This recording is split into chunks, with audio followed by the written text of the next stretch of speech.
¿no? Pero desde de la inteligencia artificial, de cómo quizás nos puede ayudar a construir un mundo mejor, cómo va a cambiar nuestras vidas y lo vamos a hacer con una invitada excelente. Antes de presentarla, incitaros a enviar preguntas.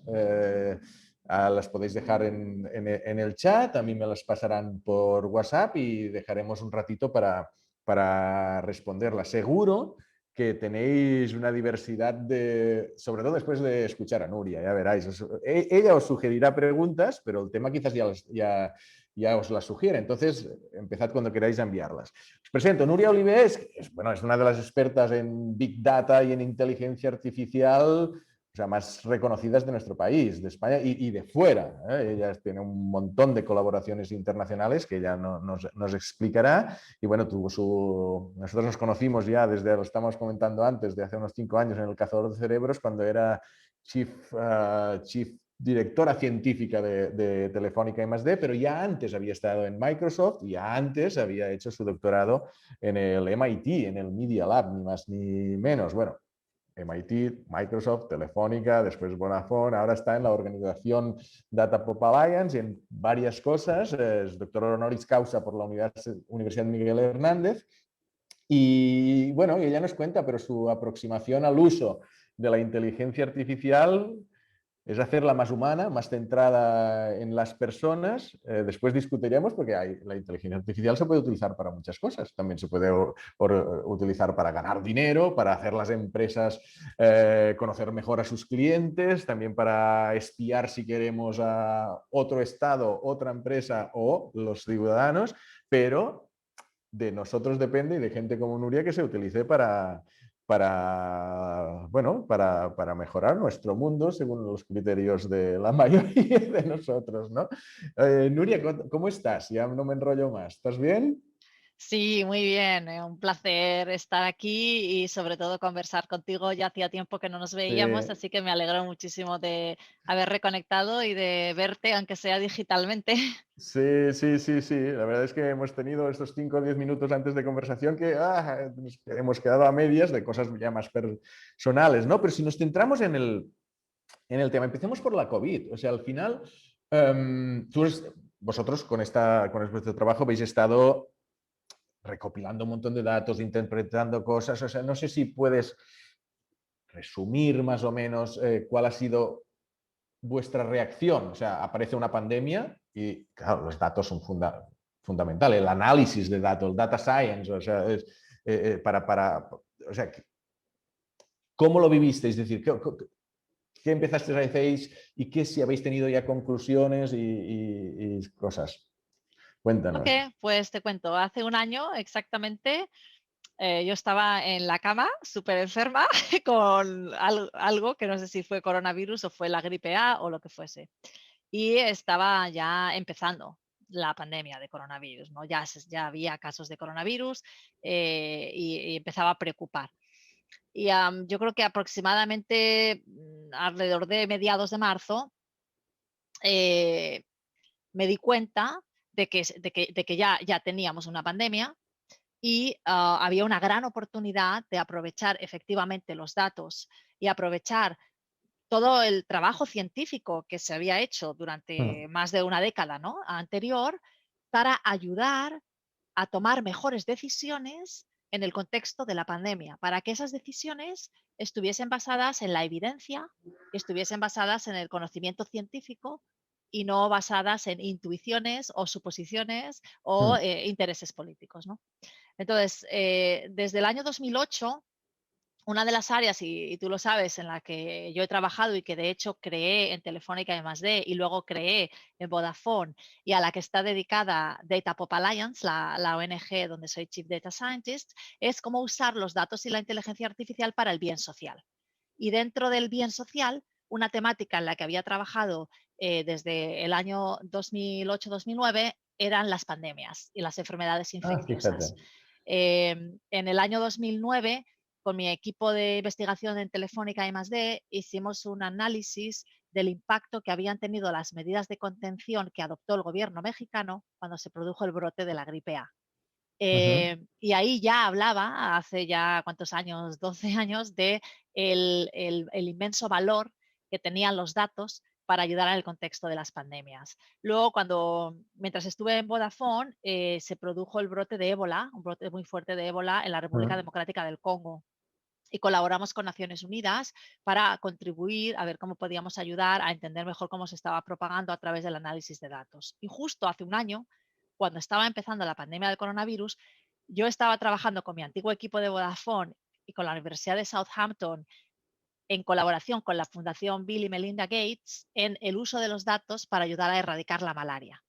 Entonces me sentí realmente muy motivada, pero casi con la obligación de contactar con tanto el gobierno central como el gobierno regional autonómico de la Comunidad Valenciana para ofrecer mi expertise y mi trabajo y también mi mm, capacidad de liderar equipos, y con una idea que se me había ocurrido, que era: ¿por qué no creamos un equipo de la sociedad civil de expertos y expertas en inteligencia artificial y en ciencias de datos, y realmente usamos todo esto que hemos estado desarrollando durante todos estos años en el contexto de esta pandemia? Entonces hice el pitch ujú, a los dos. Inmediatamente recibí una respuesta muy positiva del gobierno de la Generalitat Valenciana, y también es verdad que se produjo una confluencia de factores porque con anterioridad, hacía ya unos meses, en la Comunidad Valenciana habían identificado y habían creado una red de todos los expertos y expertas en inteligencia artificial en la Comunidad Valenciana. Entonces, ujú, inmediatamente les mandaron un email a todos, convocaron una reunión inmediata donde yo expliqué mi visión de lo que haríamos, las líneas de trabajo en las que trabajaríamos, y bueno, fue una invitación a ver si surgían suficientes voluntarios para trabajar en este equipo de trabajo, en intentar ayudar, ¿no?, en la lucha contra el coronavirus. Yo puse sobre la mesa que iba a ser un trabajo muy duro y que iba a ser un trabajo muy intenso, porque en las pandemias tienes que tomar decisiones de un día para otro, ¿no? Y es muy intenso el trabajo. Surgieron muchos voluntarios y voluntarias, y entonces creamos un equipo de más de una veintena de investigadores e investigadoras del Sistema Valenciano Investigador, de muchas universidades y centros de investigación, que digitalmente y remotamente hemos estado trabajando mano a mano durante un año ya. ujú. Y hemos estado trabajando en 4 líneas de trabajo, con reuniones diarias hasta finales de junio, y otra vez y luego otra vez diarias desde diciembre, como ahora te explicaré. Entonces, hemos hecho 4 grandes líneas de trabajo. La primera, que es la que yo había hecho muchas veces antes, es el poder aprovechar datos de la red de telefonía móvil, Sí. datos agregados y anonimizados, para poder medir la movilidad humana. ¿Por qué? Porque sabemos que una enfermedad infecciosa de transmisión de humano a humano, como es el coronavirus, no se convierte en pandemia si los humanos no nos movemos. O sea, la pandemia existe porque nos movemos y vamos infectando geográficamente, ¿no? Se va expandiendo. Y por eso nos confinan, para contener geográficamente, ¿no?, la propagación del virus. Entonces, poder entender la movilidad y poder medirla es muy importante para poder predecir cómo se va a propagar, pero también para poder medir si están siendo eficaces o no las medidas aplicadas, ¿no? Si se reduce, si se impone una restricción de movilidad, hay que poder medir si Ujú, efectivamente esa movilidad se ha reducido o no.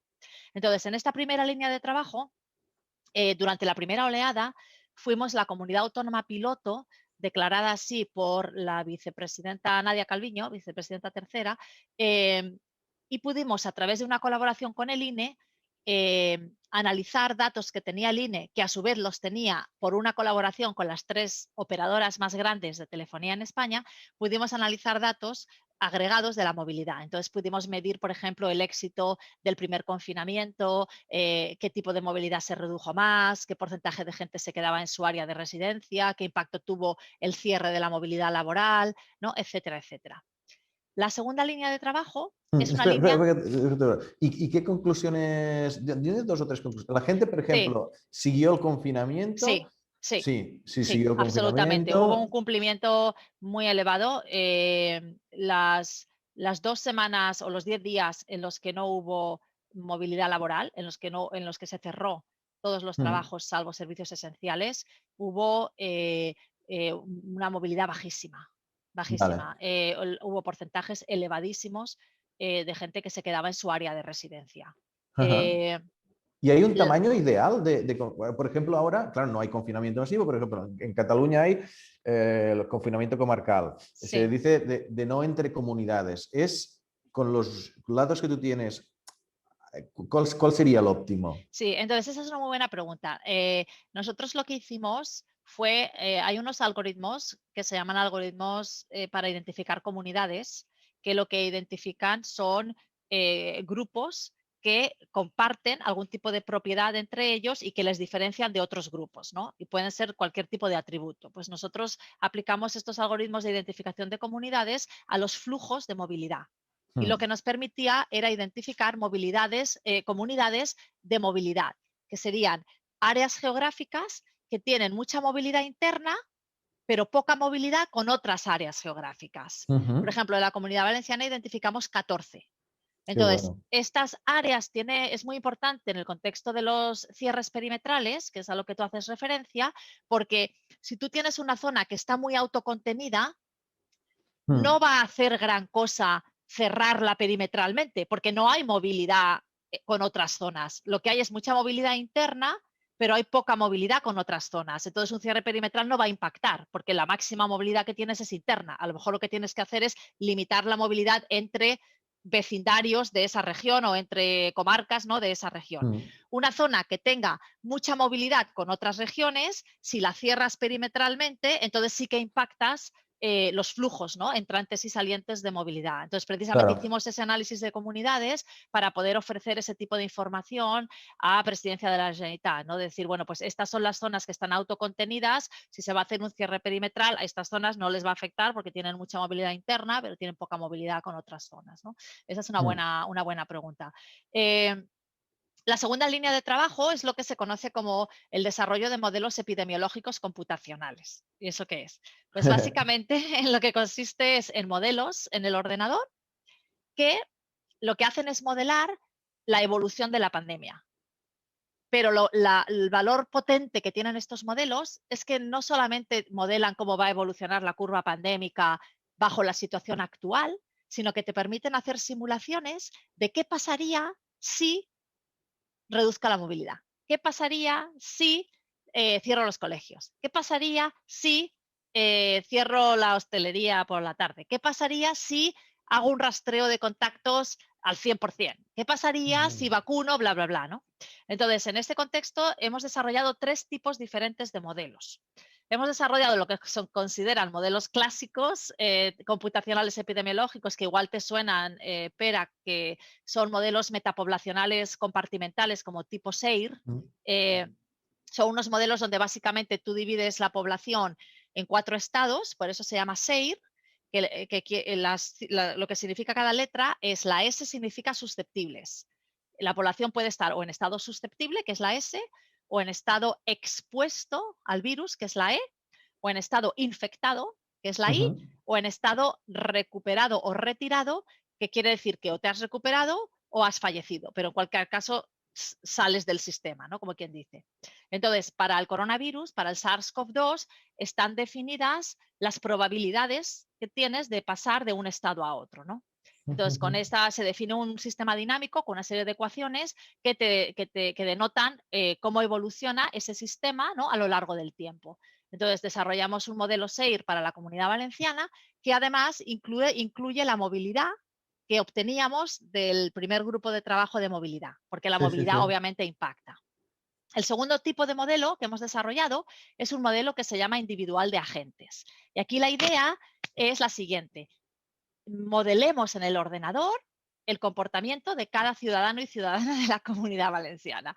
Entonces, tienes 5 millones de Sí. agentes, porque hay 5 millones de personas más o menos, con su edad, con su sexo, con su trabajo, con su todo.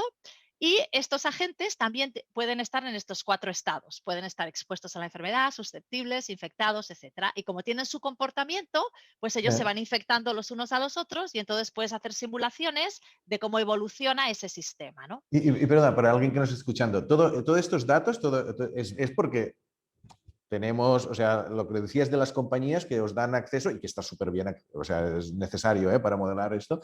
O sea, los datos originales los tienes del No, movimiento de los para los teléfonos. modelos epidemiológicos, los datos más importantes son datos públicos de cuántos casos hay, cuántos infectados hay. Vale, esto es Esos, para la esos son los datos movilidad. más importantes. Para la movilidad, pero no son datos no son datos del smartphone. Pues no se ve mi smartphone aquí. No son datos, no sé, que tengo lo del El background fondo. de, Sí. sí, no son datos del smartphone, sino son datos de la propia red de telefonía, son datos de las antenas celulares. Ah, vale, vale, vale. Son datos que se recogen pasivamente por la red. No son datos de ningún terminal en concreto, sino la propia red, las antenas, obviamente, para poder funcionar, Saben cuántos. manejan muchos datos de las conexiones que tienen de los diferentes móviles, ¿no? Pero esos datos solamente los hemos usado para la parte de movilidad Vale, agregada. vale. Y luego el tercer tipo de modelo Mm. hemos hecho modelos de aprendizaje profundo, que seguro que lo sabes, si has hablado con Uriol Viñal, seguro que sabes lo que son Sí. las redes neuronales profundas Sí. y el aprendizaje profundo. Entonces, este último tipo de modelo de aprendizaje profundo es el último modelo que hemos desarrollado y lo hemos hecho en el contexto de una competición mundial que seguro que te suena, organizada por XPRIZE. Sí, sí. XPRIZE es una de las fundaciones más prestigiosas en el mundo que organizan retos mundiales. De hecho, ellos fueron los que organizaron hace ya muchos años una competición mundial de 10 millones de dólares para la primera institución privada que enviase un cohete a una cierta altura en el espacio. Y fueron los que abrieron de alguna manera los ojos a la sociedad de que no necesitabas ser NASA para enviar algo al espacio y dio lugar al boom, ¿no?, que ha habido ahora de empresas privadas enviando cohetes al espacio, incluyendo SpaceX, ¿no? Entonces, XPRIZE organizó un reto que se llamaba The 500K Pandemic Response Challenge, donde el objetivo era súper, súper intenso este reto. El objetivo era, en 3 semanas, hacer un modelo predictivo del número de casos de coronavirus en 230 y pico países y regiones del mundo a 180 días, que tuviesen en cuenta todas las intervenciones aplicadas en todos los países. O sea, eso era un nivel más allá de la Comunidad Valenciana, ¿no? Y luego la fase final del reto, eso era la parte de la semifinal, y la parte de la final del reto era hacer un prescriptor de medidas, o sea, hacer como un político de inteligencia artificial, que de manera que tú le dijeses para todos los países estos, dado un país, dado un periodo temporal y dado un coste de implementación de las medidas, ¿no? Obviamente cada medida tiene un coste, el sistema automáticamente identificase la combinación de medidas que tendría el mejor trade-off Qué entre el bueno. coste y el número de casos. Y eso se llama un prescriptor inteligente, ¿no? Es que este es cuando se habla de que. Pero esto es fabuloso, Bueno, porque pues te claro, cuento lo que ha pasado. a veces dices, ostras, es que mejor que los políticos que sea una inteligencia artificial sin sesgos, bueno, es difícil, ¿eh? Y que las decisiones técnicas las tomen técnicos, o sea, y es fantástico, es un prescriptor de decir, mira, porque tú estabas diciendo, de decir, modelabas si cerrabas los bares a las 5 o los cerrabas a las Ajá, 7, qué impacto tenía. ajá, O ajá. sea, o si cerrabas el transporte público o el otro, o sea, ¿cuáles son las mejores decisiones? O sea, Exacto, que exacto. sean con criterios puramente técnicos. Pero, ¿qué ha Bueno, pasado? ¿Qué ha pasado? eso, ¿qué ha pasado? Total, que yo lo comenté al equipo, nosotros llevábamos a finales de noviembre, pues ya llevábamos, yo qué sé cuántos meses, desde marzo a noviembre, esto que son como 9, 8 meses o así trabajando juntos, o 7 meses y pico, y entonces me llegó la información, ¿no?, de que había este XPRIZE, pero era un marco temporal muy, muy apretado. Empezaba el 1 de diciembre, el 22 de diciembre había que tener los predictores para todo el mundo, y a principios de febrero había que tener este prescriptor artificial. Pero había una fase, o sea, tenías que clasificarte. Tenías que pasar a la fase final, para que era la último reto ya, que era lo del prescriptor. Total, que se lo comenté al equipo un poco como de broma, como quien dice, así como un poco para provocar. Y en particular uno de los investigadores del equipo le vi súper lanzado. Sí, sí, sí, presentémonos, esto es increíble, no sé qué. Entonces yo les dije, a ver, esto es otro nivel, esto es XPRIZE, esto es a nivel mundial. Si nos presentamos, nos tenemos que matar a trabajar, literal, o sea, no Claro. literalmente, metafóricamente. Y además todas las navidades vamos a tener que estar trabajando muchísimo porque no hemos hecho nada para el resto del mundo. No hemos analizado datos del resto del mundo. Esto es mucho más ambicioso que lo que hemos hecho hasta ahora, ¿no? Sí, sí, presentémonos porque además es súper chulo hacer un prescriptor, nos da una motivación extra, tal. Eso sí que obviamente yo lo veía también perfecto. Total, que nos apuntamos, nos matamos a trabajar antes de Navidad hasta el 22 y el 22 presentamos el predictor y nuestro predictor nos quedamos, creo que fuéramos segundos o terceros del mundo en el ranking medio en la semifinal. Entonces, bueno, súper contentos, pasamos a la final y tuvimos que presentar el prescriptor, este político artificial, el día 6 de febrero o así. El día 10 tuvimos que presentar el paper, como quien dice, el informe. Y la semana pasada nos pidieron un vídeo que teníamos que hacer como en un día y que era ya como lo último. Y el martes anuncian los ganadores. Así Ah, que el próximo martes. sí, ¡Ostras! así que todavía no sabemos qué ha pasado, pero estoy muy contenta con la experiencia, estoy muy contenta con el trabajo del equipo y el predictor que hicimos para el X-Prize lo pudimos usar durante la tercera oleada, porque la Sí, tercera oleada fue justo después de Navidad y nosotros ya teníamos nuestro predictor hecho claro. del X-Prize. Entonces tenemos movilidad, modelos computacionales epidemiológicos, la tercera línea es modelos predictivos, y ahí lo que nos hemos enfocado es en modelos para predecir la ocupación de UCIs y la ocupación hospitalaria, tanto total como de enfermos COVID-19, Sí. y también hemos hecho un modelo para inferir la prevalencia de la enfermedad, a partir de los datos de la encuesta ciudadana, que es la cuarta línea. Entonces, la encuesta ciudadana, que se llama COVID-19 Impact Survey, y aprovecho a invitaros a todos a que la contestéis. Idealmente se contesta todas las semanas, porque la situación pandémica cambia cada semana y nuestra situación también cambia cada semana, nuestro estado de ánimo, nuestros síntomas, ¿no?, van cambiando. Es una encuesta que se ha convertido en una de las más grandes del mundo ahora mismo sobre coronavirus. Tenemos más de 500.000 respuestas. Oh, La wow. tenemos traducida a bastantes idiomas y los países principales de los que tenemos muchísimas respuestas son España, Alemania, Brasil e Italia.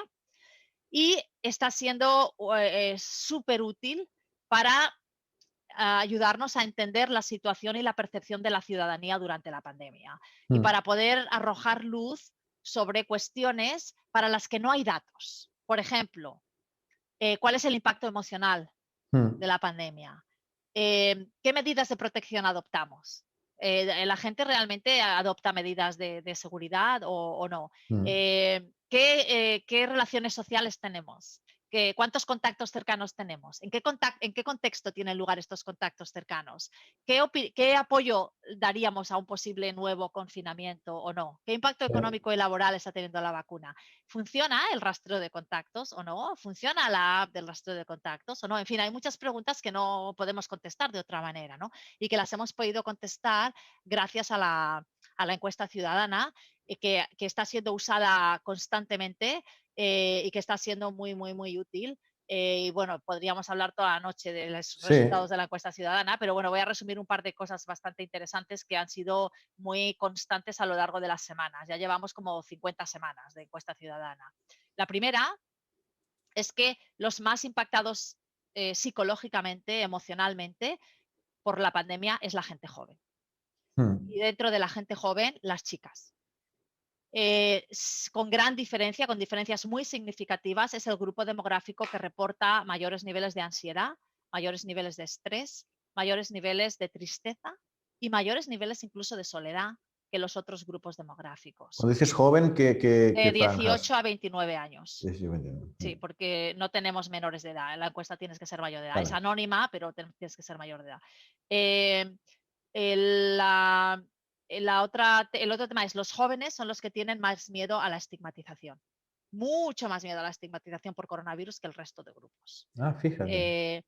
Otro resultado que ha sido muy consistente durante toda la pandemia, un porcentaje muy elevado de la gente no se puede aislar, aunque se tuviese que aislar. Ya. En la lucha contra la pandemia, Por lo que pobreza, por ahora te explico necesidad. por qué, sí, ahora te explico por qué. Entonces, la principal estrategia de control de la pandemia es una estrategia que se llama TTI en inglés, que significa Trace, es decir, trazado de contactos, trace, para saber a quién testear, o sea, tú trazas para saber a quién testear, para saber a quién aislar. La I es de isolate, ¿no? La idea es, si yo consigo identificar muy rápidamente a todos a los que deberían aislarse, pues obviamente si se aíslan no contagian a nadie más y ya controlo la transmisión, ¿no? de la enfermedad. Entonces, el último pilar, el pilar del aislamiento, durante toda la pandemia, en media, alrededor de un 50% de la gente nos dice que no se puede aislar.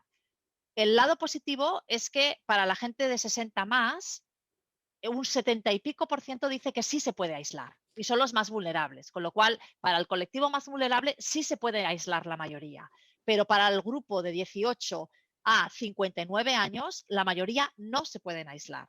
El principal motivo es compartición de hogar.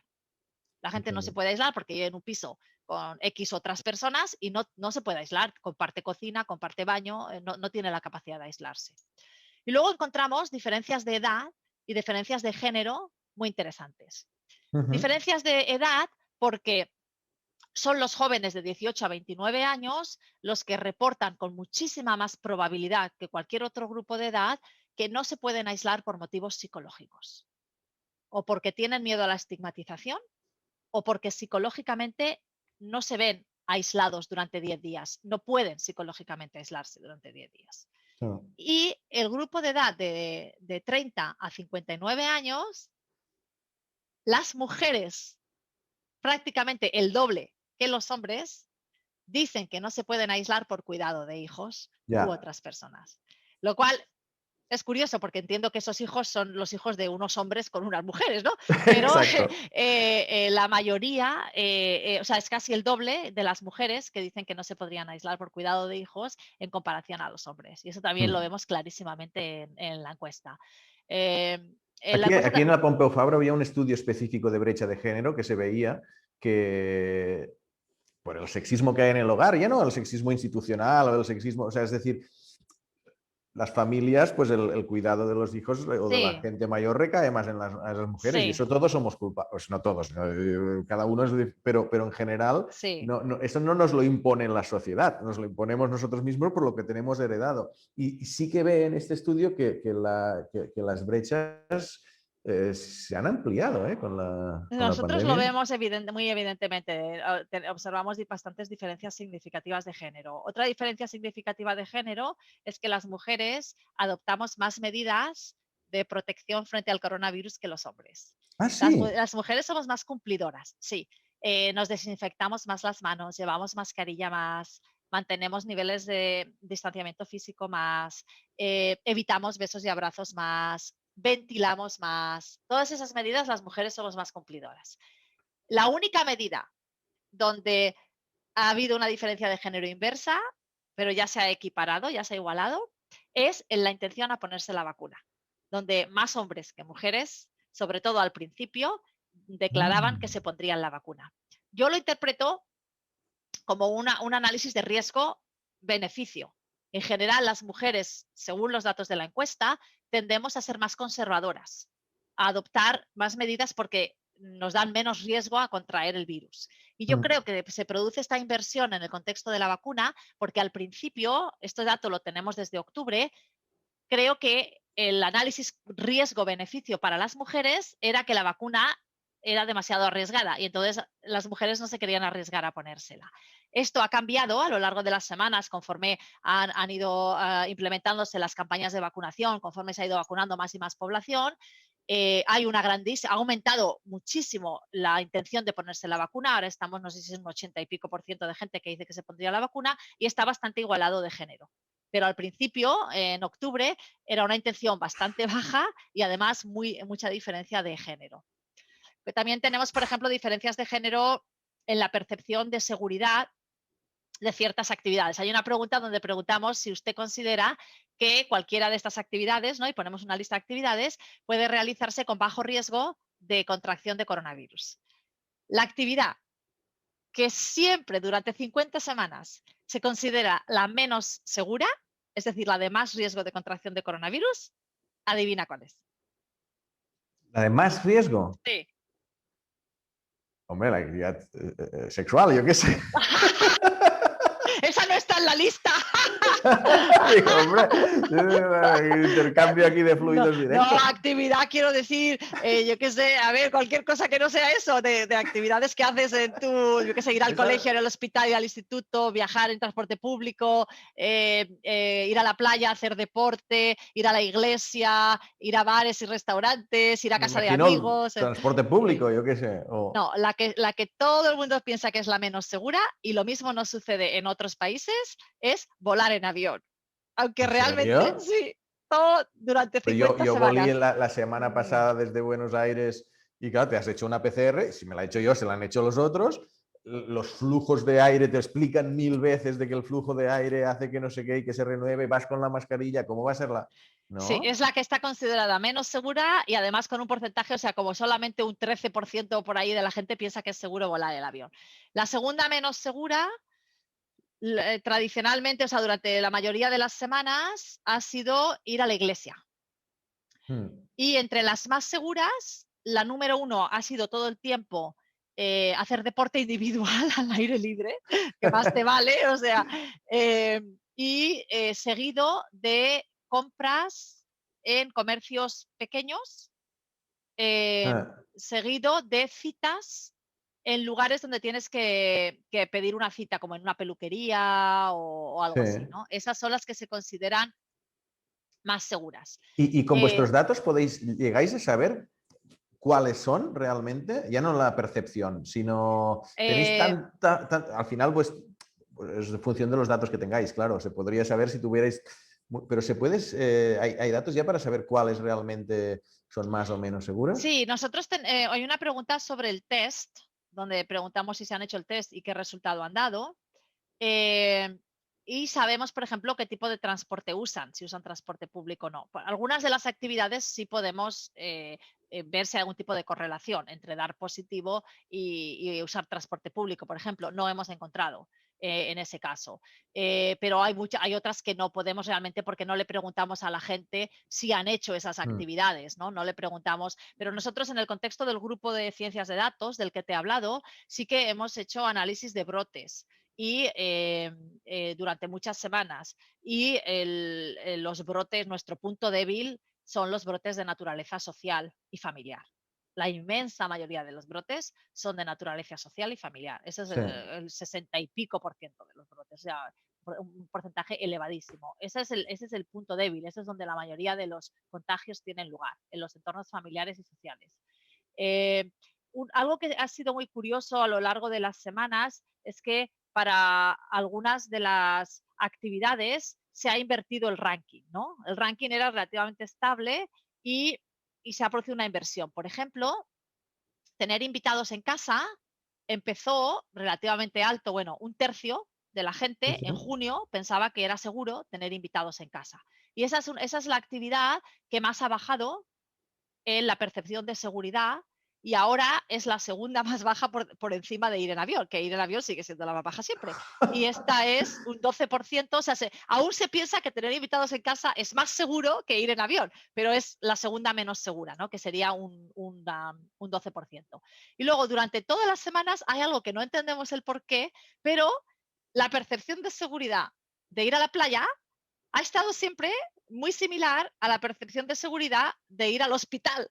Y es que estaban como súper alineadas. Y cuando bajaban, bajaban las dos. Y cuando subían, subían las dos. Y ahora, en las últimas semanas, por primera vez en todo el tiempo, la ir a la playa ahora ya finalmente se considera más seguro que ir al hospital. Pero durante todo el tiempo, no sé por qué, ir a la playa e ir al hospital se equiparaba como que era igualmente seguro en el contexto de Pero, la probabilidad de pero, contraer coronavirus. pero ¿y esto?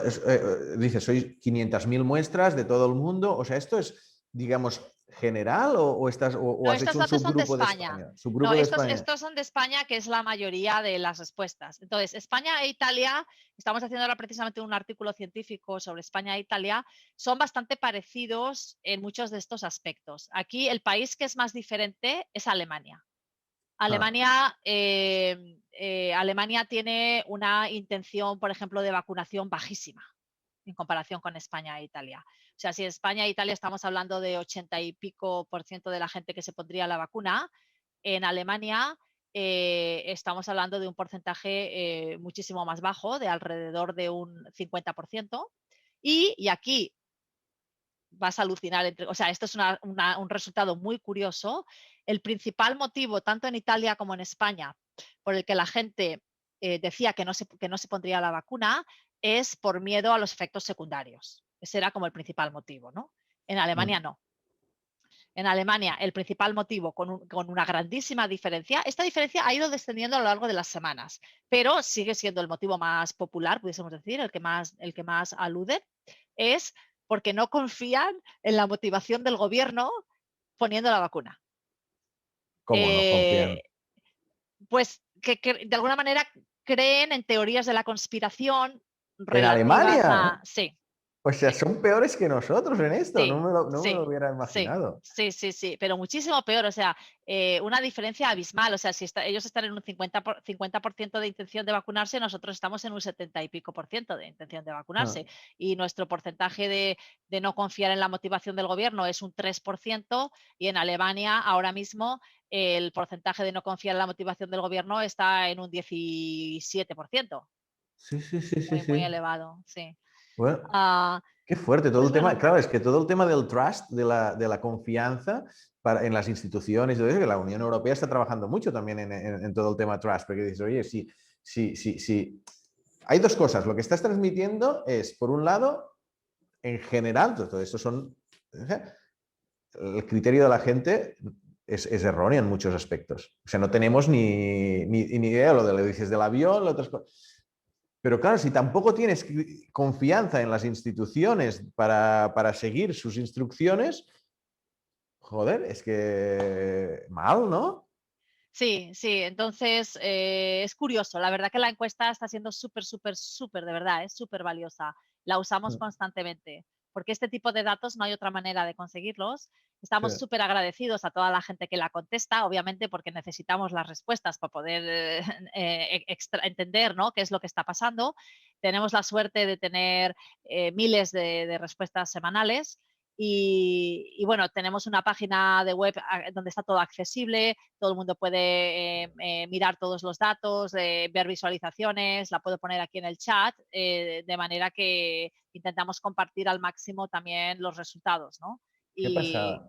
Sí, sí, sí. Oye, y además, bueno, lo lanzo para los que nos están viendo que pueden enviar preguntas y después las haremos al final. Pero además es que se refuerza estas cuatro líneas que decía al principio, de movilidad, de recomendación, y estas se refuerzan. O sea, ¿cómo estamos se habla mucho de la fatiga pandémica? O sea, hasta el punto de decir, mira, sería ideal cerrar todavía más, pero si miras el dato de cómo está la gente emocionalmente, dices, es que no podemos porque petarán por otro lado. O sea, todo esto se tiene en cuenta también a la hora de tomar decisiones. O sea, tú aconsejas a la Comunidad Valenciana, a otras instituciones, o sea, y seguro que tienen otros datos, pero ¿son decisiones así técnicas, tú crees? ¿O cómo? yo creo que depende mucho de cada gobierno. Yo te puedo dar mi experiencia en la Comunidad Valenciana en ese sentido está siendo muy positiva. Bueno, primero hay mucho apoyo a todo el trabajo que hacemos, hay mucha confianza en el trabajo que hacemos, Hmm. hay mucha seriedad en realmente entender y leer lo que hacemos, ¿no? Hay una gran voluntad de realmente intentar tomar la mejor decisión posible en un escenario en el que es muy difícil saber cuál es la mejor decisión posible, ¿no? Porque Hmm. el mundo no es predecible al 100%, ningún modelo es infalible, el virus también va cambiando, el virus se va Hmm. mutando, con lo cual los modelos tienen que entrenarse de nuevo, ¿no?, y adaptarse, pero sí que hay este genuino interés en intentar tomar las mejores decisiones posible en base a la máxima información posible, ¿no? Eso sí Hmm. que yo lo he vivido durante toda la pandemia. Y Vale. luego, efectivamente, como tú dices, hay muchos factores a tener en cuenta y por eso yo desde hace muchos meses, desde abril, desde el principio de la pandemia, defiendo que, en primer lugar, una pandemia no es un reto de salud pública, es un reto social, porque impacta a todos Hmm. los ámbitos de la sociedad. Y en segundo lugar, o en consecuencia de ello, los acercamientos para el mitigar el impacto de la pandemia deberían ser acercamientos holísticos, que deberían tener en cuenta la multiplicidad de dimensiones, ¿no?, que se ven afectadas. Entonces, hablando del tema de la fatiga pandémica, nosotros tenemos una pregunta sobre el impacto psicológico. Te lo he comentado al principio con el tema de que la gente joven es la más impactada, ¿no?, psicológicamente.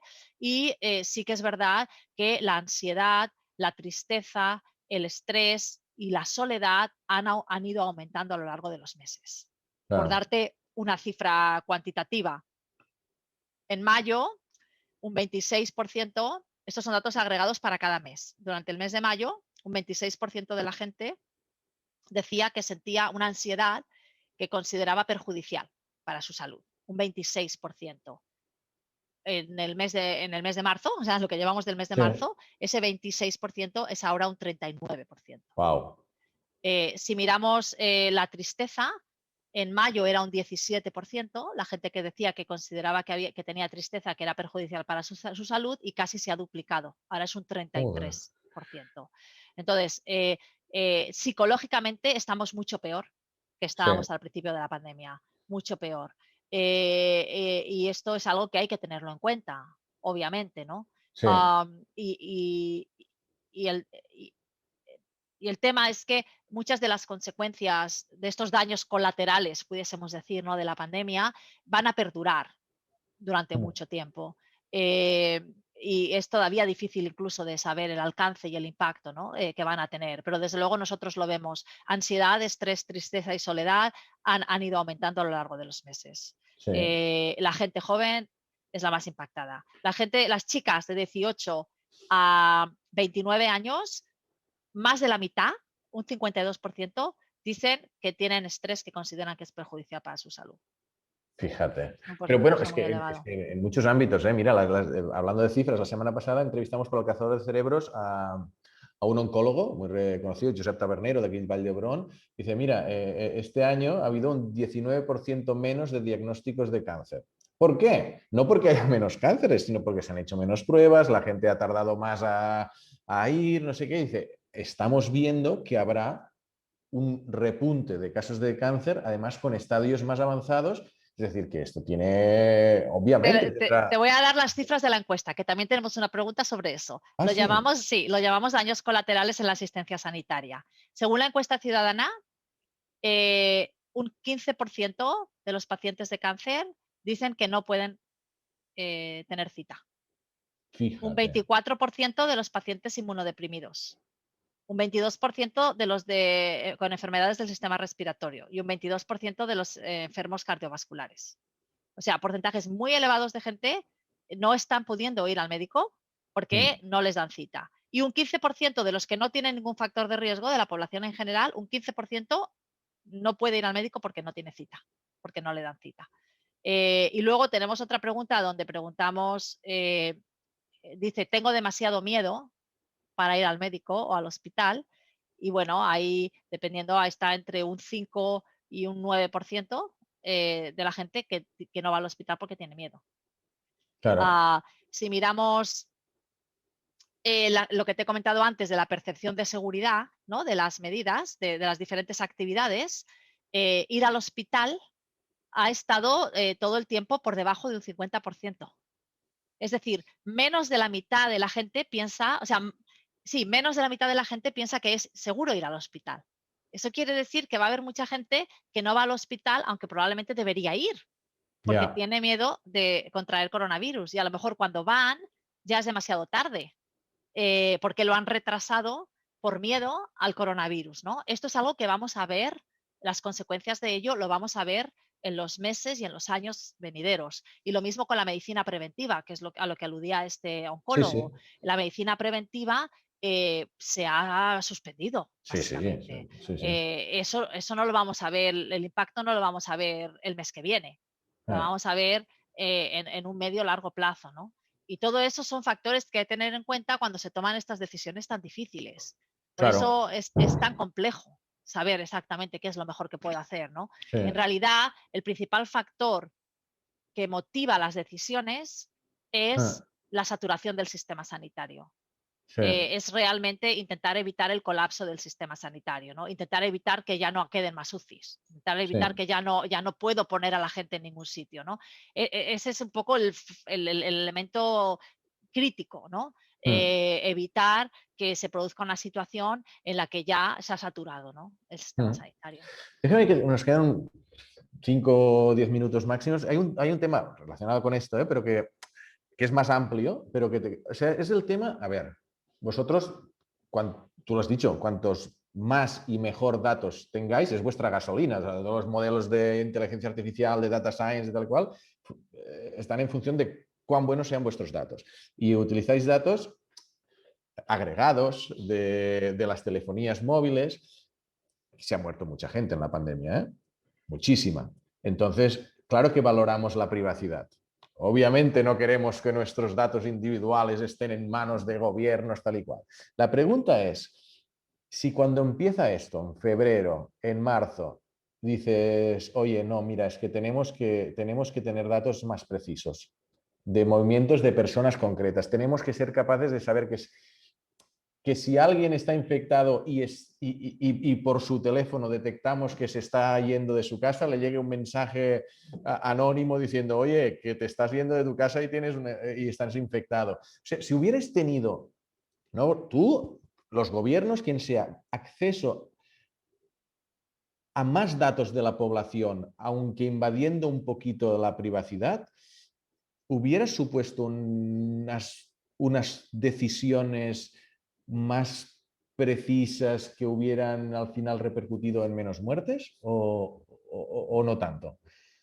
Bueno, yo creo que, a ver, a mí no me gusta contestar preguntas especulativas porque nadie lo sabe, ¿no? No, no se puede Mm, saber. Lo que sí que se puede es analizar las estrategias adoptadas por diferentes países. Y entonces aquí mm, notablemente hay un espectro de estrategias desde los países un poco asiáticos, ¿no? Moviéndonos hacia el oeste. Entonces, en Corea del Sur, en China, en Singapur, en Israel, son países donde ese equilibrio entre la privacidad y el obtener datos para la salud pública en este caso ha ido más en detrimento de la privacidad, pudiésemos decir, ¿no? Entonces, en Corea del Sur, en China, sí que tienes una app donde tienes que instalártela y la app te hace un seguimiento de dónde estás y tienes un sistema de semáforos y si estás en el rojo, que quiere decir que no puedes salir de tu casa, pues saben si estás saliendo de tu casa o no estás saliendo de tu mm. casa estando con el rojo, ¿no? Y es obligatoria Eh, esta app. sí, y es obligatoria. Eso sucede en los países asiáticos. Eso no creo que en Europa, con los valores que tiene Europa, con haber aprobado la Regulación Europea de Protección de Datos Personales, el famoso GDPR Mm. o RPGD, ¿no? Recientemente, es algo que yo creo que trae un poco en contradicción con la filosofía y los principios europeos. Eh, También existe, de hecho, es interesante que me preguntes sobre esto porque justamente junto con el Instituto Vodafone y Data Pop Alliance escribimos un paper es sobre datos y tecnología en la lucha contra el COVID-19 y hablamos sobre estos Mm. temas. Entonces, tu pregunta es muy a propos, muy justo al punto. Entonces, eh,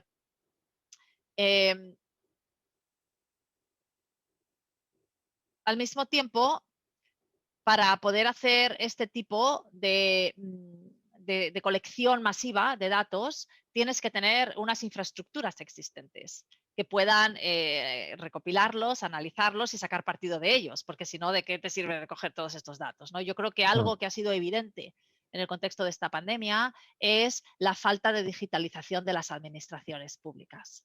El hecho de que esa transformación digital que la mayoría de las empresas, sobre todo las empresas grandes, ya han hecho durante estos últimos años, estaba todavía pendiente en el contexto de la administración pública y no se puede adoptar una manera de trabajar o una manera de tomar decisiones públicas basadas en la evidencia y en los datos si no tienes unas infraestructuras que operacionalicen todos esos procesos, ¿no? Y es algo que no existía realmente, no estaban preparadas las administraciones públicas para esto. Y luego el otro tema es que una vez invades la privacidad de las personas o algunos de sus derechos fundamentales con la excusa de la pandemia, Claro. nadie garantiza que esa invasión se vaya a revertir Mm. cuando la pandemia deje de existir. No hay una garantía de que de repente los gobiernos vayan a decir, no, ahora lo borramos todo, lo cancelamos todo. Es muy tentador para un gobierno saber tanto sobre sus ciudadanos, porque lo puedes Sí. usar para muchos otros fines, ¿no? Entonces, en inglés se dice un slippery slope, Mm. no sé cómo se dice en español, o sea, es una situación que puede degenerar muy rápidamente o puede conllevar a usos e invasiones de la privacidad y de los derechos fundamentales para otros fines que no sean necesariamente los fines pandémicos, ¿no? Y por eso Mm. yo creo que en Europa ahí se ha fijado una línea roja. Hay muchas cosas que se pueden hacer a través del análisis de los datos, incluyendo datos siendo datos que preservan la privacidad, pero que permiten identificar debilidades en el sistema que para intentar abordarlas e intentar resolverlas, ¿no? Yo he dado el ejemplo del aislamiento. Si Sí. sabemos que hay mucha gente que no se puede aislar, creemos infraestructuras que permitan a la gente aislarse, para que aislarte no sea una carga para ti y tu familia, sino que sea muy fácil para ti aislarte. Yo que sé, que se vayan todos los que no están Mm. infectados a un hotel y los infectados se queden en la casa. Y entonces, pues al menos así no infectan a los demás, ¿no? Y los que están en el hotel, pues no se tienen que preocupar de nada, Mm. pueden estar en el hotel tranquilamente, ¿no? Si sabemos que cuando el virus entra en una residencia de ancianos, prácticamente se infectan todos y con una alta probabilidad van a terminar en el hospital o en la UCI, hagamos todo lo posible para evitar que se produzcan brotes en residencias de ancianos. Ha habido muchísimos brotes en residencias de ancianos que han representado muchísimos ingresos y muchísimas UCIs y muchísimos fallecimientos. ¿Qué podemos hacer para abordar esa debilidad, ¿no?, en el sistema? Si sabemos que el impacto de la pandemia en la gente joven está siendo terrible, hagamos algo para darle apoyo a la gente joven, porque al Mm. final es una olla a presión que si no va a terminar estallando o las consecuencias sociales van a perdurar durante mucho tiempo, ¿no? Entonces yo creo que incluso con los datos que tenemos ahora, el principal objetivo es que nos ayuden a mejorar, ¿no? Que nos ayuden a Mm. tomar mejores decisiones, pero que también nos ayuden a identificar las áreas donde hay una debilidad y podemos Mm. atacar esa debilidad para hacer las cosas mejor, ¿no? Y eso se puede hacer incluso con los datos, o sea, con los sistemas que tenemos ahora Sí. que no invaden, ¿no?, la privacidad de las personas. Sí, sí, no, no, yo no digo, yo sé que es un tema. No lo has dicho explícitamente, pero intuyo que en Corea del Sur, en estos sitios donde han implantado estas cosas, sí que ha tenido un efecto beneficioso. Pero claro, en cuanto a prevención de infecciones o de mortalidad, y aquí y en Europa, pues bueno, no sé si se está evaluando cambiar algunos No, por ejemplo, Israel ha tenido un acercamiento más invasivo a Israel tampoco le ha ido muy bien. Vale. Realmente se ha visto muy afectada por la pandemia. Los países asiáticos, nosotros hemos hecho un estudio donde hemos analizado el impacto de la pandemia en términos de fallecimientos con respecto al perfil demográfico de los países.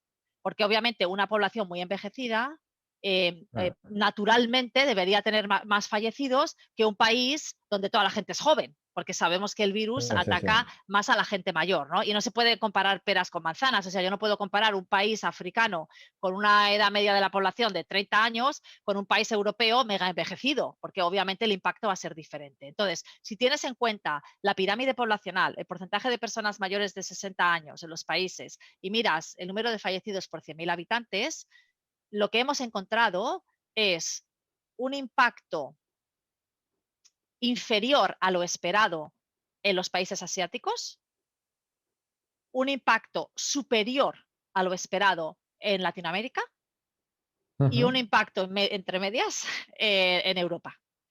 Entonces, Mm. porque es muy generalizado geográficamente, o sea, no es que sea inferior a lo esperado solo en Corea del Sur o en Japón o en China, sino que es toda Asia, realmente el impacto ha sido inferior a lo esperado. A mí lo que me indica esto es que a lo mejor lo que hay es variaciones genéticas. Claro, Hay claro. diferencias en la inmunidad de base de diferentes poblaciones. porque me cuesta mucho Claro, creer que todos los países asiáticos lo hayan hecho perfectamente bien, todos, absolutamente todos, ¿no? O que todo mm, Latinoamérica lo haya hecho absolutamente fatal, o que Europa haya sido pues entre medias, ¿no? sí, Entonces, a partir de ese análisis, nosotros a la conclusión a la que llegamos es que igual hay diferencias de susceptibles, ¿no? En estos modelos donde tú tienes cuántos susceptibles hay en la población, pues igual la población de base no es igualmente susceptible en función de la geografía en la que estés, porque obviamente hay diferencias genéticas en las diferentes mm, poblaciones, ¿no? Eh, y esa fue la conclusión a la que llegamos cuando hicimos ese análisis, porque obviamente muy rápidamente observas que el impacto en Asia está siendo inferior al impacto en otras regiones, ¿no? Y nos mm, preguntamos por qué puede estar pasando esto. Entonces, una posibilidad es que de alguna manera les tengan esta inmunidad, o sea, sean menos susceptibles de alguna manera, mm, ¿no? sí, En el Oriente Medio, incluyendo Israel, por ejemplo, Israel, Irán, el análisis de fallecimientos es que se han visto supra impactados, es decir, muy por encima de lo que deberían haberse visto impactados en base a su pirámide poblacional. Entonces fíjate. también es muy curioso por qué en los países de Oriente Medio ha sido tan terrible, pero en países de Asia no ha sido tan Mm. terrible, ¿no?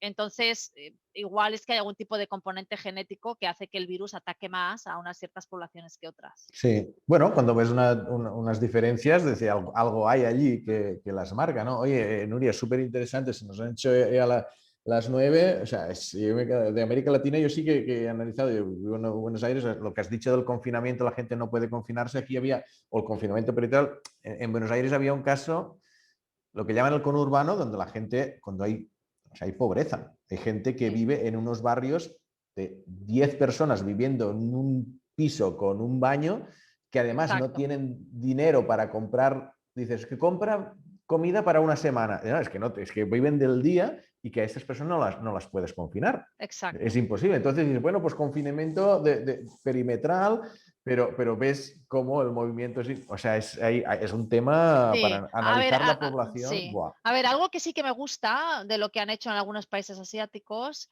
es que, como en Japón y creo que en Corea del Sur creo que también, es que han proporcionado eh, facilidades, no, facilities, han facilitado infraestructuras para el aislamiento. Ajá.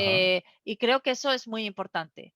Que tenerte que aislar por coronavirus no sea una carga, ni económica, ni psicológica, ni familiar. O sea, tú no has elegido infectarte con coronavirus. De alguna manera, que hubiese unos procesos y unas infraestructuras y unos mecanismos que permitiesen que cuando entra en un hogar, pues los que no tengan coronavirus se vayan a otro sitio y estén durante 10 días en otro sitio donde lo tengan todo cubierto, no se tengan que preocupar y no les represente. Eso es Sí, lo que yo habría hecho. Además, así apoyas a la hostelería, porque la hostelería también se ha claro. visto muy afectada, ¿no? Esa es una medida que creo que en países asiáticos sí que lo han implementado y que podría haber sido a lo mejor algo interesante a explorar, ¿no? Para, como he comentado, en esta estrategia de las 3 letras, la T y la I de isolate, ¿no? O de Mm, aislar, pues para cubrir la última, porque sabemos que hay un porcentaje muy claro, elevado de gente que no se puede aislar. claro.